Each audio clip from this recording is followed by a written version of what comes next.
வணக்கம். குவிகம் வழங்கும் குவிகம் சொலவடை எபிசோட் 47. வழங்குபவர்கள் பாஸ்கர், கிரிஜா. ஏங்க, இந்த சொலவடை உங்களுக்கு தெரியுமா?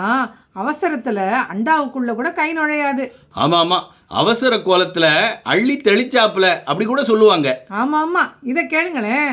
அவசாரித்தனம் பண்ணினாலும் அதிர்ஷ்டம் வேணும், திருட போனாலும் தசை வேண்டும். ஆமாம், திசை வேண்டும்னா என்னன்னு தெரியுமா உனக்கு? நல்லாவே தெரியுமே. நல்ல திசை, நல்ல தசை, யோகம் வேணும்னு அர்த்தம். பரவாயில்லையே, உனக்கு எல்லாம் தெரிஞ்சிருக்கே. இதை கேளு. அவிசாரி என்று ஆணை மேலேயும் ஏறி ஊர்வலம் வரலாம், திருடி என்று தெருவில் வர முடியாது. ஆமாங்க, திருட்டு எவ்வளோ மோசம்னு சொல்லவிட அவிசாரியாக ஆசையும் இருக்கும், அடிப்பானோ என்ற பயமும் இருக்கும். ஆமாம், அவிசாரிக்கு ஆணை இல்லை, திருடிக்கு தெய்வம் இல்லை. ஆமாம், அவிசாரிக்கு ஆணை இல்லைன்னா ஏன் அப்படி சொல்கிறாங்கப்பா? ஆணை இல்லைன்னா அவ எந்த கட்டளைக்கும் பயப்பட மாட்டா அப்படின்னு சொல்கிறாங்க. ஓ அப்படியா? இதை கொஞ்சம் கேளுங்களேன்.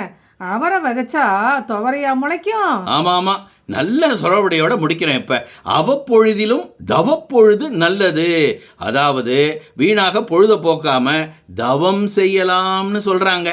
ஓ சரி, நானும் தவம் செய்ய போகிறேன். அது சரி.